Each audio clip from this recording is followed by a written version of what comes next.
तेषां ते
सर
ಮುದ್ದು ಸಂಘ ಸ್ವಾಮಿ ದೇವಾಂಗ ಮಠ. ಆಮೇಲೆ ಇಲ್ಲಿ ಬಂದು ಅರ್ಚಕರಾಗಿ ಪೂಜೆ ಮಾಡ್ತಾ ಇದ್ವಿ. 3 ವರ್ಷ ಆಯಿತು ನಾವು ಸೇವೆ ಸಲ್ಲಿಸ್ತಕ್ಕದ್ದು. ಇಲ್ಲಿ ಬಂದು ಇದು ರಾಮಲಿಂಗೇಶ್ವರ, ಗಣಪತಿ, ಮತ್ತು ಬಂದು ಆ ಕಡೆಗೆ ಗಾಯತ್ರಿ ದೇವಿ ಅಂದರೆ ಮೂರು ಪಾದ ತ್ರಿಪಾದ ಗಾಯತ್ರಿ ದೇವಿ ಹೆಂಗೆ ಬಂತು ಅಂತಂದರೆ ಋಷಿಮುನಿಗಳು ತಪಸ್ಸು ಮಾಡಿರ್ತಾರೆ. ತಪಸ್ಸು ಮಾಡಿದಾಗ ಬ್ರಹ್ಮದೇವರು ಅವ್ರಿಗೆ ಎದಕ್ಕೆ ನೀವು ಇಷ್ಟು ವರ್ಷ ತಪಸ್ಸು ಮಾಡಿದ್ರಿ ಅಂತ ಕೇಳಿದಾಗ ಸುಮಾರು 1 ವರ್ಷ 2 ವರ್ಷ ಆಗಿರುತ್ತೆ.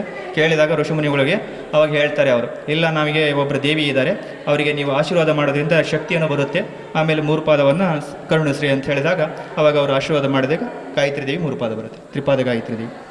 ಇದು ಸುಮಾರು ಅಂತಂದರೆ ಈಗ ವಿರೂಪಾಕ್ಷ ದೇವಸ್ಥಾನ ಇದೆ ಅವಾಗಿನ ಕಾಲದಲ್ಲಿ ಸುಮಾರು ಅಷ್ಟು 800 ವರ್ಷದಾಗುತ್ತೆ. 1800 ವರ್ಷ. ಹಾಂ 800 ಅಂದರೆ 1800 ಇಯರ್ಸ್ 80 ವರ್ಷದ ಕಾಲದಿದೆ.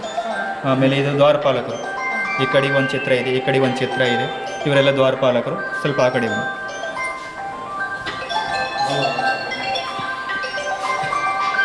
ಈ ಕಡೆಗೆ ಬಂದು ಚಿತ್ರ ಇದೆ, ಬಾತ್ಕೋಳಿ ಆವಾಗಿನ ಕಾಲದಲ್ಲಿ ಕೆತ್ತನೆ ಮಾಡಿರೋದು. ಈ ಕಡೆಗೆ ಫ್ಲವರ್ ಡಿಸೈನ್ಸ್ ಇದೆ. ಆಮೇಲೆ ಬನ್ನಿ ಈ ಕಡೆ ಬನ್ನಿ, ಈ ಕಡೆಗೆ ಬಂದು ಫ್ಲವರ್ ಡಿಸೈನ್ಸು. ಇಲ್ಲಿ ಬಂದು ಲೇಡಿ ಬಂದು ಇಲ್ಲಿ ಫಿಶ್ ಮೇಲೆ ಕೂತ್ಕೊಂಡಿರೋದು. ಬನ್ನಿ ಆ ಕಡೆ. ಈ ಕಡೆಗೆ ಆನೆ ಈಗ ಮೊದಲಿನ ಕಾಲದಲ್ಲಿ ಅವಾಗಿನ ಚಿತ್ರ ಇದು. ಆಮೇಲೆ ಕೆಳಗಡೆ ಬಂದು ಒಬ್ರು ಲೇಡಿ ಭರತನಾಟ್ಯ ಮಾಡ್ತಾ ಇರೋದು. ಆಮೇಲೆ ಈ ಕಡೆಗೆ ಬಂದರೆ ಮದ ಬಂದಿರುತ್ತಲ್ಲ ಆನೆ ಮದ ಬಂದಾಗೆ ಹೇಗೆ ಅಟ್ಯಾಕ್ ಮಾಡುತ್ತೆ ಅಂತೇಳಿ ಮನುಷ್ಯ ಇದನ್ನು ಕೆಳಗಡೆ ಅಟ್ಯಾಕ್ ಮಾಡಿದೆ. ಆಮೇಲೆ ಇಲ್ಲಿ ಬಂದು ಲೇಡಿ ಭರತನಾಟ್ಯ ಮಾಡ್ತಾ ಇರೋದು. ಬನ್ನಿ ಈ ಕಡೆ. ಆಮೇಲೆ ಈ ಥರದಲ್ಲಿ ಕೂತ್ಕೊಂಡಿರೋದು ಚಿತ್ರ ಲೇಡಿ. ಆಮೇಲೆ ಕೆಳಗಡೆ ಇರೋದು ಇದು ಫಿಶ್ ಮೇಲೆ ಕೂತ್ಕೊಂಡಿರೋದು, ಅಲ್ಲಿ ಏನು ನೋಡಿದ್ರಲ್ಲ ಅದೇ ಥರದಲ್ಲಿ ಚಿತ್ರ. ಆಮೇಲೆ ಇಲ್ಲಿ ಬಂದು ಫ್ಲವರ್ ಡಿಸೈನ್ಸು. ಆಮೇಲೆ ಇದು ಸ್ಟೇಜ್. ಅವಾಗಿನ ಕಾಲದಲ್ಲಿ ಭರತನಾಟ್ಯ, ಸಂಗೀತ, ನೃತ್ಯ, ಆಮೇಲೆ ಕೋಲಾಟ ಇದ್ರ ಮೇಲೆಲ್ಲ ಮಾಡ್ತಾಯಿದ್ರು. ಇವಾಗ ಏನು ನಡೀತಾ ಇದೆ ಅಂದರೆ ಮದುವೆ ಇನ್ನಿತರ ಕಾರ್ಯಕ್ರಮಗಳು ಆಗ್ತಾ ಇದ್ದಾವೆ. ಇಲ್ಲಿ ಕಲಶ ಇಟ್ಬಿಟ್ಟು ಪೂಜೆ ಮಾಡ್ತಾ ಇದ್ದೀವಿ. ದಸರಾ ವಿಜಯದಶಮಿಯಲ್ಲಿ ದುರ್ಗಾಷ್ಟಮಿಯಲ್ಲಿ ಚಂಡಿ ಹೋಮ ಆಗುತ್ತೆ. ಚಂಡಿ ಹೋಮ ಆದಾಗೆ ಇಲ್ಲೆಲ್ಲ ಕಲಶ ಇಟ್ಬಿಟ್ಟು ಸಂಕಲ್ಪ ಮಾಡಿ ಅಲ್ಲಿ ದೊಡ್ಡ ಹೋಮ ಇದೆ ಹೊರಗಡೆ. ಆ ದೊಡ್ಡ ಹೋಮದಲ್ಲಿ ಬಾಲ ಮುತ್ತೈದರು, ದೊಡ್ಡ ಮುತ್ತೈದರು ಮಾಡ್ತಾರೆ. ಪೂರ್ಣಾವತಿಯಲ್ಲಿ ಬಂಗಾರದ ಮಾಂಗಲ್ಯವನ್ನು ಅರ್ಪಣೆ ಮಾಡ್ತಾರೆ. ಆಮೇಲೆ ಇಲ್ಲಿ ಬಂದು ಸಾಷ್ಟಾಂಗ ನಮಸ್ಕಾರ ಅಂತ ಹೇಳ್ತಾರೆ.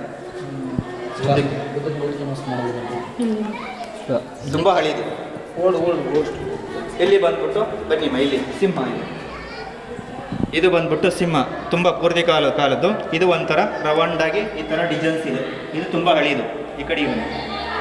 ಇದು ಒಂಥರ ಡಿಸೈನ್ಸ್ ಇದೆ. ಡಿಸೈನ್ಸ್ ಅಂದರೆ ತುಂಬ ಹಳೆಯ ಕಾಲದ್ದು.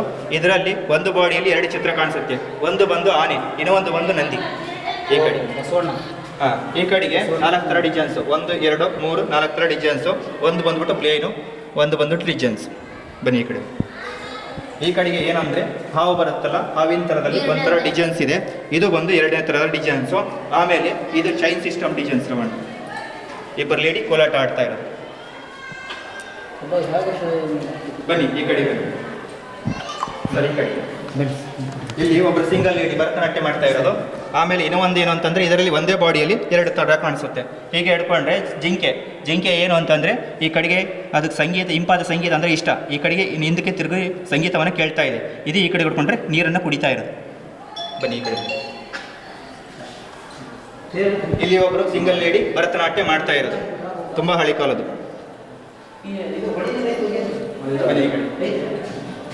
ಇಲ್ಲಿ ಹೇಗೆ ಅಂತಂದರೆ ಇಲ್ಲಿ ಕೂತ್ಕೊಂಡಿರೋದು ಇದು ಒಂದೇ ಬಾಡಿಯಲ್ಲಿ 2 ಥರ ಕಾಣಿಸುತ್ತೆ. 1 ನಿಮಿಷ, ನೀವು ಈ ಕಡೆಗೆ 1 ನಿಮಿಷ ಸರ್, 1 ನಿಮಿಷ. ಇದು ಬಂದು ಆನೆ ಚಿತ್ರ. ಈಗ ಹಿಡ್ಕೊಂಡ್ವಿ ಅಂತಂದರೆ ಪೂರ್ತಿ ಬಂದು ಬಾಡಿ ಎಲ್ಲ ಬಂದು ಆನೆದು ಆಯ್ತ್ರೆ. 1 ನಿಮಿಷ ಅಷ್ಟೇ ಇದೆ. ಹೀಗೆ ಹಿಡ್ಕೊಂಡ್ರೆ ಇದು ಎಲ್ಲ ಬಂದು ಪೂರ್ತಿ ಬಾಡಿ ಎಲ್ಲ ಜಿಂಕೆದು ಆಯ್ತಾ. ಏನೇನು ಇದು ಲೇಡಿ ಭರತನಾಟ್ಯನ ಮಾಡ್ತಾ ಇರೋದು. ಬನ್ನಿ ಈ ಕಡೆ. ಈ ಕಡೆಗೆ ಬಂದು 2 ಬಾತ್ಕೋಳಿ, ತುಂಬ ಪುರಾತನ ಕಾಲದ್ದು. ಇಲ್ಲಿ ಕೆಳಗಡೆ ಬಂದ್ಬಿಟ್ಟು ಆನೆ. ಬನ್ನಿ ಈ ಕಡೆ. ದೇವಸ್ಥಾನ ತುಂಬ ಹಳೆ ಕಾಲದ್ದು. ಇವತ್ತಿನ ಕಾಲದಲ್ಲಿ ಅಂದರೆ ಭರತನಾಟ್ಯ, ಇದು ಸಂಗೀತ ಅವೆಲ್ಲ ಆಗ್ತಾ ಇರುತ್ತೆ. ಜಾತ್ರೆ ವಿಶೇಷತೆ ಅಂತಂದ್ರಿಗಿನ ಬೆಳಗಿನ ಜಾವದಲ್ಲಿ ಬ್ರಾಹ್ಮಿ ಮುಹೂರ್ತದೊಳಗೆ 10 ಗಂಟೆಗೆ ರಥವನ್ನು ಅದು ಮಾಡಿರ್ತಾರೆ, ಶಾಸ್ತ್ರೋಕ್ತವಾಗಿ ಮಾಡಿರ್ತಾರೆ. ಸ್ವಲ್ಪ 4ಕ್ಕೆ ಮುಂದೆ ಹೆಜ್ಜೆ ರಥ ಹೋಗಿರುತ್ತೆ. ಆಮೇಲೆ ಸಾಯಂಕಾಲ ಬಂದು 4:15ಗೆ ರಥವನ್ನು ಮುಂದಕ್ಕೆ ಇದು 5 ಗಂಟೆಗೆ ಮುಂದೆ ಹೋಗ್ತದೆ. ಮುಂದೆ ಹೋಗಿಬಿಟ್ಟು ಮತ್ತೆ ಅದೇ ಜಾಗಕ್ಕೆ 5:15ಗೆ ಬಂದು ಅದೇ ಜಾಗದಲ್ಲಿ ನಿಲ್ಲಿಸ್ತಾರೆ. ಇದು ನಮ್ಮದು ಜಾತ್ರೆಯ ವಿಶೇಷತೆ. ಇಷ್ಟು ನಮಗೆ ಮಾಹಿತಿ ಗೊತ್ತಿದೆ. ಜಿಂಕೆ ಆನೆ